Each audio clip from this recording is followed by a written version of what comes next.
नमस्कार विद्यार्थी मित्रांनो, सर्व परीक्षांसाठी उपयुक्त अशा सायन्स PYQ प्लस सराव प्रश्नसंचाच्या या सिरीजमध्ये मी तुमचं स्वागत करते.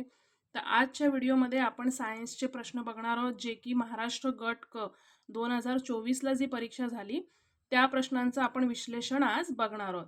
तुम्ही जर पोलीस भरती करताय किंवा तलाठीसाठी प्रिपरेशन करताय 2026च्या कोणत्याही परीक्षासाठी या प्रश्नांचं जे काही विश्लेषण आहे हे तुमच्या उपयोगाचं आहे. त्यामुळे व्हिडिओला शेवटपर्यंत नक्की बघायचं आहे. MPSC गट ब आणि गट क ची एक्झाम जवळ आहे. आय होप तुम्ही रिव्हिजन करत असाल आणि या प्रश्नांचं जे विश्लेषण आहे हे नक्कीच तुम्हाला उपयोगी पडेल. तर व्हिडिओला शेवटपर्यंत नक्की बघा. पोलीस भरतीच्या एक्झामसाठी किंवा तलाठीची एक्झाम तुम्ही देत असाल, बरोबर आहे. तर आपण सिलेबसमध्ये नेहमी काय बघतो की सामान्य ज्ञान असं लिहिलेलं असतं, पण त्याचाच अर्थ काय की त्याच्यामध्ये सर्व विषय हे इन्क्लूड असतात. इतिहास असेल, भूगोल असेल, विज्ञान, अर्थशास्त्र या सर्वांबद्दल तुम्हाला काय प्रश्न विचारले जातात. मग सायन्स जर म्हटलं तर त्याच्यामध्ये काय काय आलं, मग फिजिक्स आलं, केमिस्ट्री आलं आणि बायोलॉजी. त्यामुळे हे सर्व टॉपिक तुमच्यासाठी खूप महत्त्वाचे आहेत. त्यामुळे तुम्ही हा व्हिडिओ स्किप करू नका. चला तर मग सुरुवात करूया.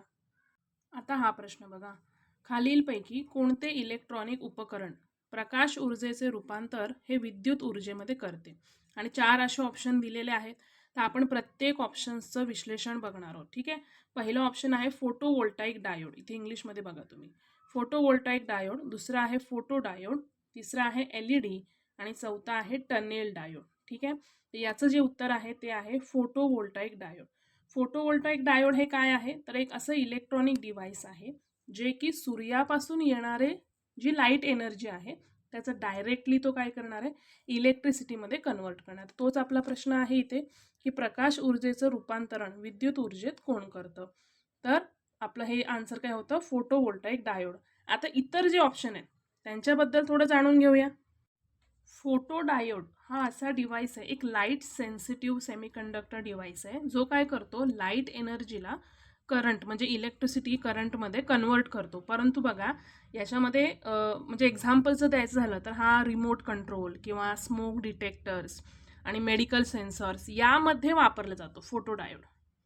परंतु इथे काय झालेलं आहे, जी ऊर्जा रूपांतरण आहे त्याचा वापर हा वीज निर्मितीसाठी केला जातो असा प्रश्न आहे. त्यामुळे याचं परफेक्ट उत्तर काय असणार आहे, फोटोवोल्टाईक डायोड. तर फोटो डायोडचे एक्झाम्पल समजले. तिसरं ऑप्शन बघा काय म्हटलंय, LED काय आहे, लाईट एमिटिंग डायोड. यामध्ये काय होतं की हा जो आहे हा इलेक्ट्रिसिटीचं रूपांतरण लाईट एनर्जीमध्ये करणार आहे, म्हणजे उलट आहे याच्यामध्ये. त्यानंतर टनेल डायोड हा जो ऑप्शन आहे हा एक हाय सेन्सिटिव्ह डिव्हायसेसमध्ये वापरला जातो. त्यामुळे हा याच्या रिलेटेड तर अजिबात नाही आहे. ठीक आहे. तर पुढचा प्रश्न बघा, बॉल बेरिंगचा वापर यंत्रामध्ये कोणते घर्षण कमी करण्यासाठी होतो? तर बॉल बेरिंग जे अनेक मशीन्समध्ये वापरलं जातं ना, ते स्लायडिंग फ्रिक्शनला कमी करण्यासाठी वापरलं जातं. आता घर्षण जे आहे ते मशीनमध्ये होणारच आहे, फक्त तो जास्त प्रमाणात होऊ नये यासाठी स्लायडिंग फ्रिक्शन घर्षण कमी करून त्याचं छोट्या अशा रोलिंग फ्रिक्शनमध्ये कन्व्हर्जन केलं जातं. त्यामुळे रोलिंग फ्रिक्शन म्हणजे हे जे दोन ऑप्शन्स आहेत हे आपापसात रिलेटेड आहेत, पण इथे जे प्रश्न विचारलाय त्याचं एक्झॅक्ट आन्सर असणार आहे स्लायडिंग फ्रिक्शन कमी करून हलक्या अशा रोलिंग फ्रिक्शनमध्ये त्याचं कन्व्हर्जन केलं जातं. ओके. आता अदर ऑप्शन्स बघूया आपण. बघा, स्टॅटिक फ्रिक्शन जो आहे त्याचं उदाहरण द्यायचं म्हटलं तर जसं की जड फर्निचर, आपल्या घरामध्ये जड फर्निचर असतो, त्याला जर आपल्याला हलवायचं आहे किंवा एखादा जड बॉक्स आहे त्याला जर आपल्याला हलवायचं आहे तर फार आपल्याला जोर लावावा लागतो. का? कारण की त्यांच्यामध्ये आणि जमिनीमध्ये काय निर्माण झालेलं आहे, स्टॅटिक म्हणजे त्या स्थितीमध्ये सतत तो एकाच जागी असतो. त्यामुळे जे त्याच्यामध्ये घर्षण निर्माण झालेलं आहे ते आहे स्टॅटिक फ्रिक्शन. ठीक आहे. तर पुढचा चौथा ऑप्शन आपण बघूया, द्रायू घर्षण. फ्लुइड फ्रिक्शन हे काय आहे की लिक्विडमध्ये होणार. जसं की मध आहे बघा, मध हे घट्ट असतं, तर आपण जेव्हा त्याला पोर करायला जातो किंवा असं प्लेटमध्ये घ्यायला जातो तर तेव्हा ते काय होतं, फार हळू गतीने पडतं. का? कारण की त्याच्यामध्ये फ्लुइड फ्रिक्शन आहे. किंवा अजून एक एक्झाम्पल म्हणजे स्विमिंग करताना एक विशिष्ट प्रकारे ते होतात जेणेकरून जे फ्लुइड फ्रिक्शन आहे ते कमी होण्यास काय होते, मदत होते. आय होप तुम्हाला समजत असेल. हे चारही ऑप्शन मी तुम्हाला एक्सप्लेन केले. नेक्स्ट बघा काय म्हटलेलं आहे. हा जो प्रश्न आहे हा ध्वनीशी रिलेटेड आहे. बऱ्याच जे पेपर आहेत त्यामध्ये ध्वनीवरती प्रश्न असतातच. त्यामुळे हा टॉपिक थोडासा आपण नीट समजून घेऊया. तर इथे ऑप्शन्स बघा, 4 असे ऑप्शन्स दिलेले आहेत की मानवास आवाजाच्या 20 ते 20,000 हर्ट्झ इतक्याच वारंवारता ऐकू येतात. तर हे स्टेटमेंट बरोबर आहे, तुम्ही आता वाचलंही असेल.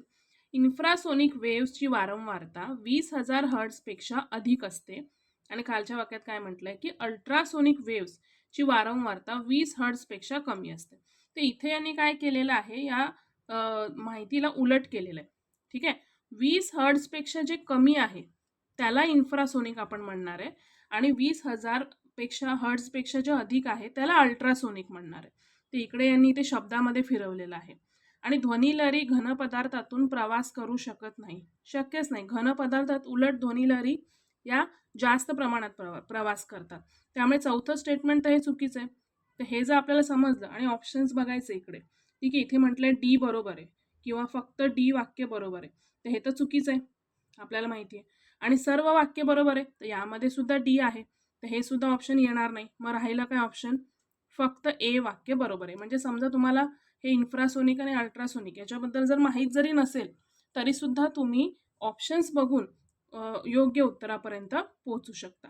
तर याच्याबद्दल थोडेसे ना मी नोट्स लिहून ठेवले, ते मी तुमच्यासोबत शेअर करते, म्हणजे तुमची सुद्धा काय होऊन जाईल, एक प्रकारे रिव्हिजन होऊन जाईल.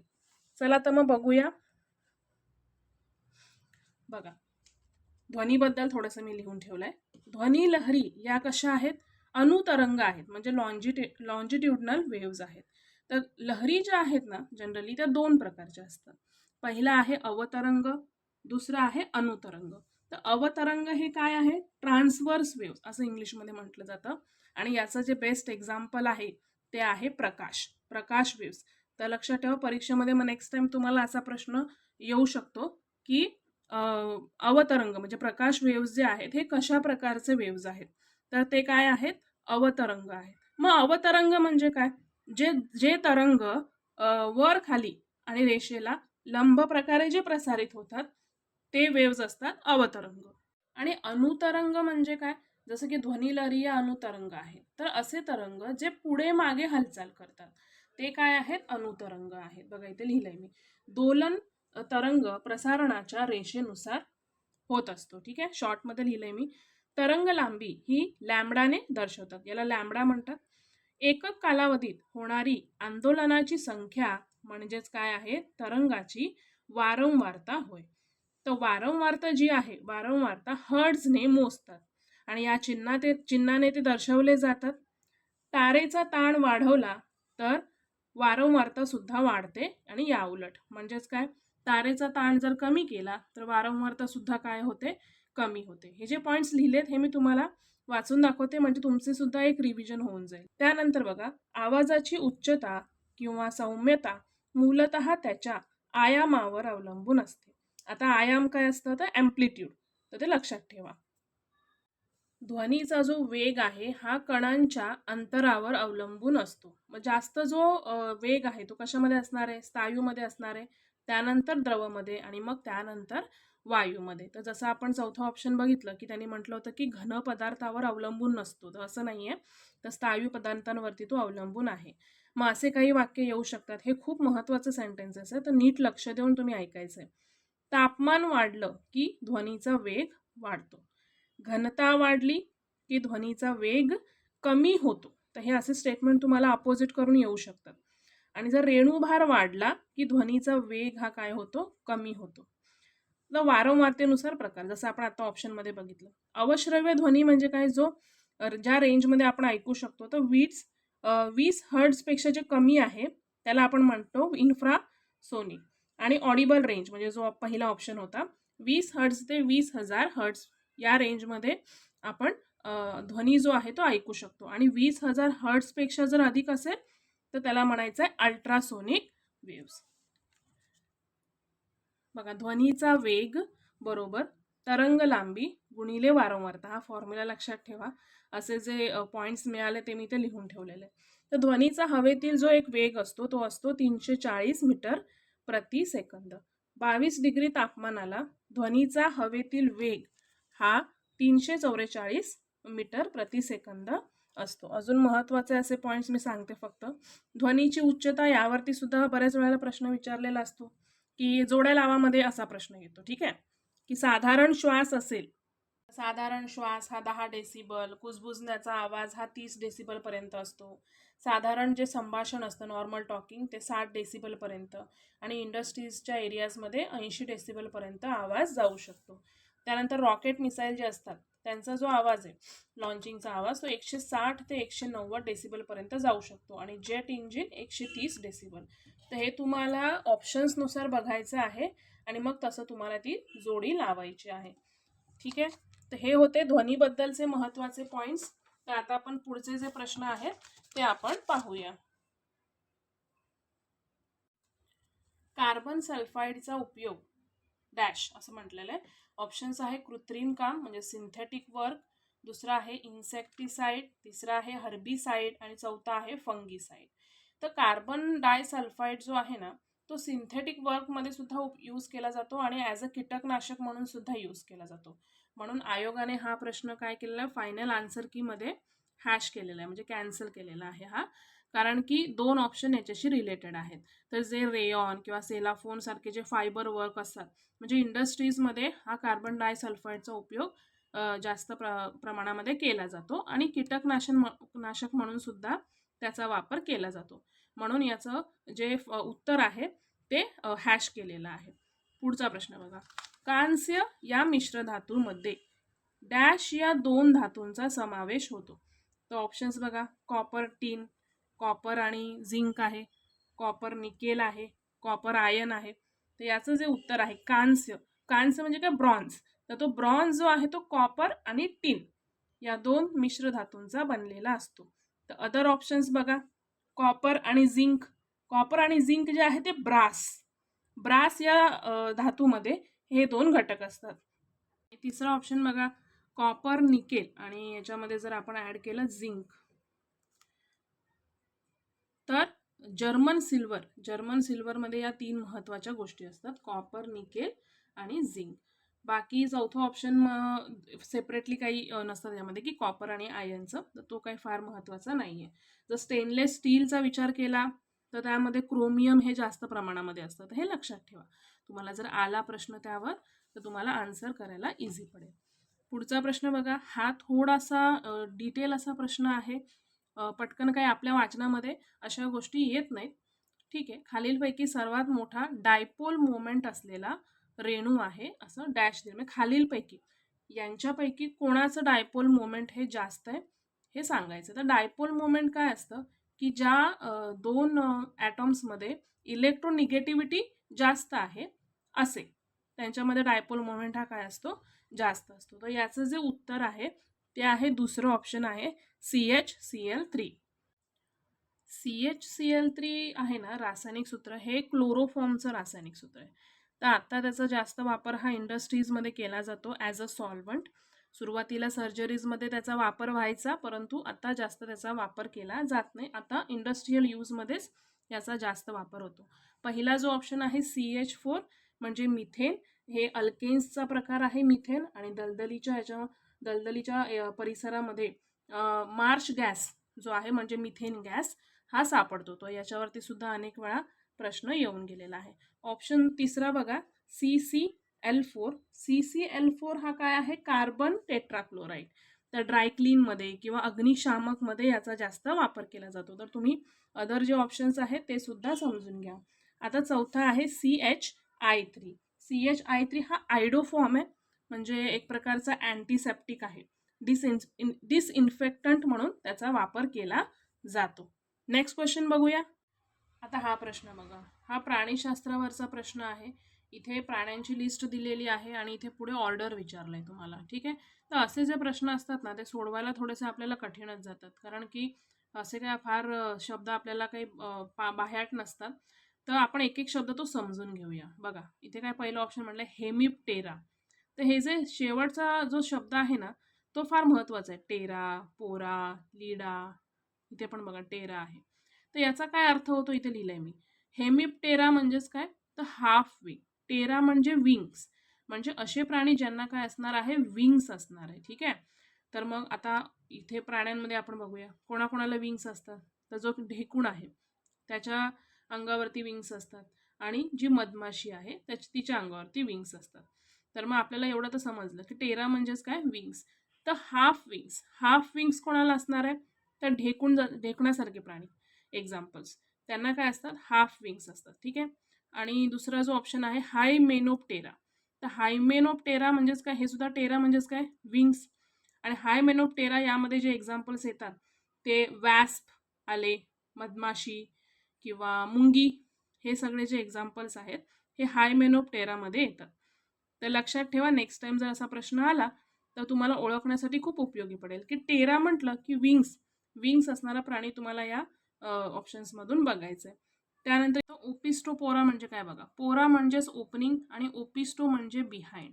म्हणजे जसं ते सांगते मी, गांडुळाबद्दल इथे गोष्ट चाललेली आहे की गांडूळ हा जो प्राणी आहे हा उभयलिंगी प्राणी आहे. म्हणजे एकाच गांडुळामध्ये फिमेल ओपनिंग सुद्धा असणार आहे आणि मेल ओपनिंग सुद्धा असणार आहे. ठीक आहे. तर मग फिमेल ओपनिंगच्या बिहाइंड पोर असणारे असे, तर त्यांना म्हणतात ओपिस्टोपोरा. तर मग याच्यामध्ये कुठला आहे, गांडूळ. म्हणजे पहिला ऑप्शन जो आहे, पहिला ए जो आहे त्याचं इथे उत्तर काय असणार आहे, 2. तर ऑप्शनमध्ये आपण बघूया कुठे कुठे आहे, तर 2 ठिकाणी आहे इथे. ठीक आहे. आणि इथे बी ला बघा 3 दिलेला आहे. जो लीच आहे, तो कुठल्या ह्याच्यामध्ये येतो, गनाथो ब्लेलिडा. आता आपल्याला माहिती आहे जनरली आपण जे वाचन करतो त्यामध्ये ॲनिलिडा हा संघ आपण बघितलेला आहे. तर ॲनिलिडा संघामध्ये लीच हा प्राणी आहे, तो कुठेतरी आपण ते रिलेट करू शकतो, बरोबर आहे, लीडासोबत. फक्त हे माहीत असलं पाहिजे. जर तुम्हाला हे माहिती असेल ओपिस्टोपोरा, तर तुम्ही सांगू शकता की गांडूळ त्याचं काय आहे, परफेक्ट एक्झाम्पल आहे. आणि मधमाशी आपण बघितलं हायमेनोप्टेरामध्ये येतं आणि लीच जो आहे तो गॅनाथो ब्लेलिडामध्ये येणार आहे. तर असे ऑप्शन्स आपण चेक करूया कुठे आहे. भारतीय गांडूळ ओपिस्टोपोरा, त्यानंतर लीच जो आहे त्याचं तिसरं ऑप्शन, मधमाशी ही हायमेनोप्टेरा आणि ढेकूण जो आहे तो हेमिप्टेरा. तर असं हे चौथ्या ऑप्शनमध्ये आपल्याला दिसतंय. त्यामुळे हे आपलं परफेक्ट आन्सर असणार आहे. नेक्स्ट क्वेश्चन बघूया. पेट्रोमायझोनमध्ये डॅशद्वारे अँटीकॉग्युलंट स्रवले जाते. तर पहिल्यांदा पेट्रोमायझोन हे काय आहे लक्षात ठेवा. पेट्रोमायझोन हे एक प्रकारचे मासे आहेत. त्यांचं जे तोंड असतं ते राऊंड शेपमध्ये असतं. ठीक आहे. त्यांना जबडा नसतो. ते ॲग्नोथा प्रकारचे मासे आहेत. तर हे जे मासे काय करतात, दुसऱ्या माशांच्या शरीरातलं रक्त शोषून घेत असतात. ठीक आहे. आणि जेव्हा हे ते क्रिया करतात तेव्हा जो होस्ट प्राणी आहे ज्याचं ते रक्त शोषून घेत आहेत, त्या प्राण्याचं रक्त गोठलं जाऊ नये यासाठी अँटीकॉग्युलंट यांच्या शरीराद्वारे स्रवलं जातं. मग ते कोणाद्वारे स्रवलं जातं, तर त्यांच्या तोंडात असलेल्या लाळ ग्रंथीद्वारे. त्याचं उत्तर काय आहे, लाळ ग्रंथी. तर पेट्रोमायझोनमध्ये लाळ ग्रंथीद्वारे अँटीकॉग्युलंट स्रवलं जातं. नेक्स्ट क्वेश्चन बघा. कांगारू हा प्राणी डॅश या फायलम मध्ये समाविष्ट आहे. तर जे संघ आहेत, प्राणी संघ, त्यामध्ये हे 4 ऑप्शन दिले आहेत बघा, सरीसृप, सस्तन, उभयचर आणि पक्षी. तर कांगारू हा पक्षी तर नाहीये, सरीसृप पण नाहीये, तो सस्तन प्राणी आहे. तर कांगारू हा जो प्राणी आहे हा ऑस्ट्रेलियामध्ये सापडतो आणि याचं वैशिष्ट्य असं आहे की जी मादी असते तिला काय असणार आहे, एक पिशवी असते, बरोबर आहे, आणि त्या पिशवीमध्ये त्याचं जे पिल्लू आहे ते वाढतं. सो हे त्याचं एक वेगळं फीचर आहे. त्यामुळे कांगारू हा महत्वाचा आहे, म्हणून त्याच्यावरती प्रश्न आलेला आहे. ठीक आहे. तर कांगारू हा प्राणी सस्तन प्राण्यामध्ये मोडतो, हे लक्षात ठेवा. आता प्राणीशास्त्रावरती बरेचसे प्रश्न भाग 1 मध्ये आपण डिस्कस केलेले आहेत. जर तुम्ही भाग 1 पाहिला नसेल तर चॅनलवरती जाऊन तो चेक करा आणि तिकडे सायन्स सिरीज पार्ट 1 तो तुम्ही बघून घ्या. ठीक आहे. नेक्स्ट क्वेश्चन बघूया.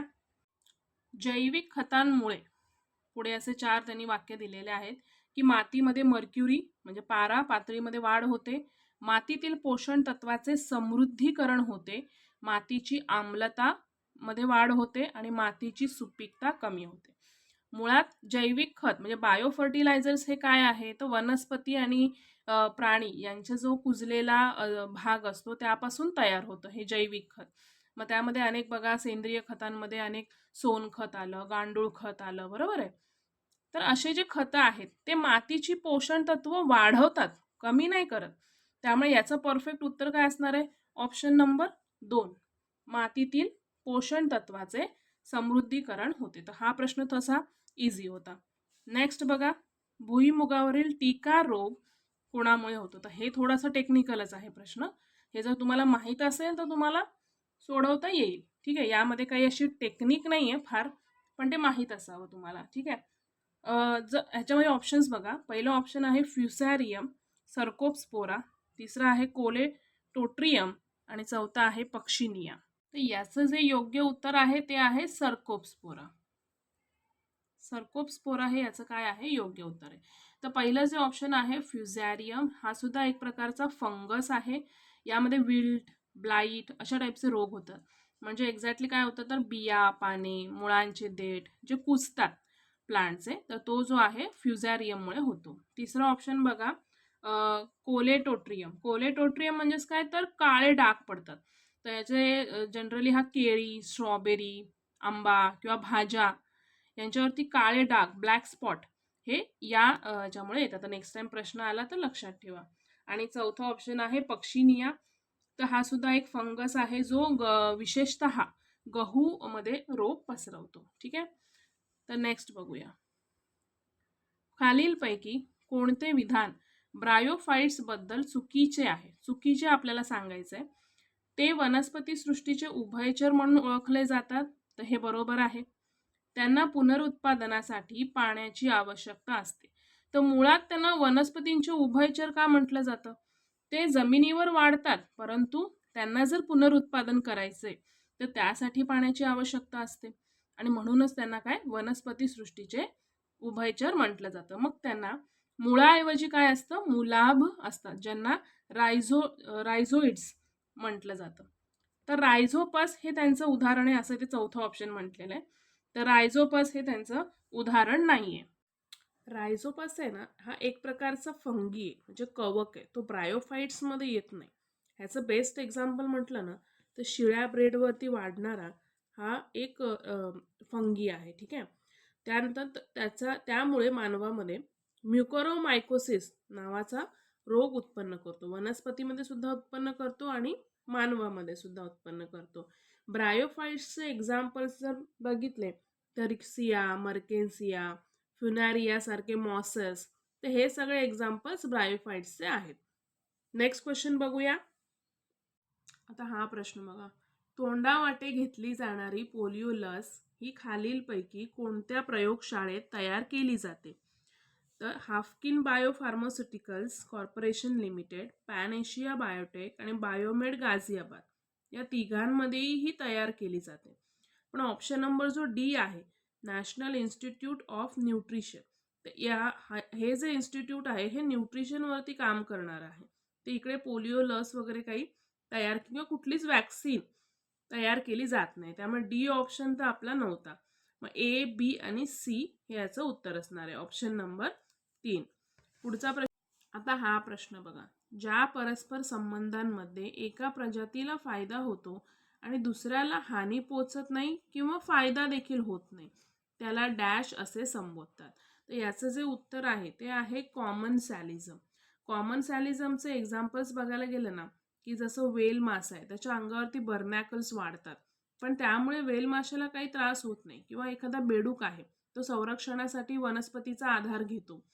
त्यानंतर एक इग्रेट्स नावाचा पक्षी आहे, तो गुराढोरांच्या अंगांवरती फिरत असतो आणि ते गुरांना त्रास देणारे जे कीटक असतात त्यांना तो खातो, पण यामुळे त्या गुराढोरांना काही फायदाही होत नाही किंवा नुकसानही होत नाही. तर हे यांचे कॉमन एक्झाम्पल्स आहेत.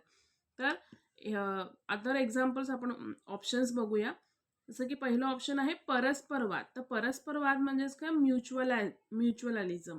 तर यामध्ये काय होतं ना की दोन्ही प्रजातींना आपापसात काय होतो फायदा होतो. ठीक आहे. दुसरं आहे परजीवी. परजीवी म्हणजे दुसऱ्या जीवावरती जगणारा. मग ऑफकोर्स काय दुसरी जी प्रजाती असणार आहे त्याला नुकसान होणार आहे. ठीक आहे. तर याचं एक्झाम्पल्स म्हटलं तर जसं की आपल्या डोक्यामध्ये उवा होतात किंवा पोटामध्ये वेगवेगळे वर्म्स तयार होतात जे आपल्या शरीराच्या भागावरती जगत असतात. बरोबर आहे. तर हे एक्झाम्पल्स आपण परजीवीमध्ये म्हणू शकतो. त्यानंतर ॲमेन्सॅलिझम काय आहे? ॲमेन्सॅलिझम मध्ये एक प्रजाती ही मारली जाते. तर याच्यामध्ये बेस्ट एक्झाम्पल हे आहे की पेनिसिलियम जो आहे बॅक्टेरिया, तो स्टॅफिलोकोकस बॅक्टेरियाला मारून टाकतो, कारण की पेनिसिलियम हा पेनिसिलिन नावाचा अँटीबायोटिक तयार करत असतो आणि त्यामुळे मग तो स्टॅफिलोकोकस जीवाणू मारला जातो. ठीक आहे. पुढचा प्रश्न बघा. डॅश या खनिजाच्या अभावामुळे गलगंड हा आजार होतो. तर आपल्या शरीराला आवश्यक अशी खनिज आहे, जसं की आयोडीन आहे, लो आहे, कॅल्शियम आहे, सोडियम आहे. ठीक आहे. तर आयोडीनच्या कमतरतेमुळे गलगंड हा आजार होतो. यामध्ये होतं काय, की थायरॉइड जी ग्रंथी आहे ती काय होते, मोठी होते आणि त्यामुळे हा रोग होतो. दुसरं ऑप्शन बघा, लोह. लोह म्हणजे आयनच्या कमतरतेमुळे ॲनिमिया हा रोग होतो आणि हे जास्त करून महिलांमध्ये पाहिलं जातं. तिसरं आहे कॅल्शियम. कॅल्शियमची जर कमी लहान मुलांमध्ये झाली तर त्यांना मुर्दूस हा रोग होतो आणि मोठ्या लोकांमध्ये अस्थिमृदुता हा रोग पाहिला जातो. सोडियम बघा, जर सोडियमची कमतरता झाली तर हायपोनोट्रेमिया हे लक्षणं दिसतात आणि जर सोडियम जास्त झालं तर हायपरनॅट्रोमिया. तर हे लक्षात ठेवा, हायपो आणि हायपर या शब्दांमध्ये फरक आहे. तर नेक्स्ट टाइम एक्झाममध्ये क्वेश्चन आला तर या पद्धतीने तुम्ही उत्तर देऊ शकता. थायरॉइड जे आहे, तर थायरॉइड ग्रंथीबद्दल इथे विषय चाललेला आहे. तर जे वेट लॉसमध्ये वेट गेन जेव्हा होतं तेव्हा त्या लक्षणाला काय म्हणायचं आहे, तर हायपोथायरॉइडिझम. हायपोथायरॉइडिझममध्ये काय होतं, की वेट हे अचानकपणे वाढतं आणि कमी करण्यासाठी मग खूप कष्ट लागतं. ठीक आहे.